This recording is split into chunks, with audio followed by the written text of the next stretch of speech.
Laboratory, ঠিক আছে। তো আমি চেষ্টা করছি কি যে জীববিদ্যাটাকে তোমরা যাতে হাতে কলমে সুন্দরভাবে বুঝতে পারো, যা তোমরা পাঠ্যপুস্তকে পড়ো সেই পাঠ্যপুস্তকের বিষয়গুলি যাতে নিজের চোখে দেখে বুঝতে পারো, তার জন্যই কিন্তু আমাদের এই উদ্যোগটা, ঠিক আছে।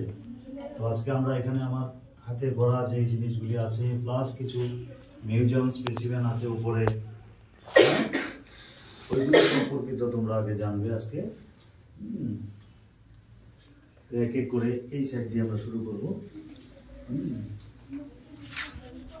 প্রথমে প্রশ্ন জাগবে তোমাদের এইগুলি সাবজেক্ট রিলেটেড, কিন্তু সবগুলি জীববিদ্যার উপর, ঠিক আছে। এগুলি তোমরা হয়তো বইতে থিওরিটিক্যালি পড়ো, ঠিক আছে না, কিন্তু চোখে দেখলে বিষয়টা কেমন লাগবে। সে ধরো এতদিন সুরজিৎ স্যারের কাছে ম্যাডামের কাছে আমার গল্প শুনেছ, আজকে আমাকে তোমরা চোখে দেখতে পাচ্ছ, এটা ভালো লাগছে না, এটা ভালো লাগছে।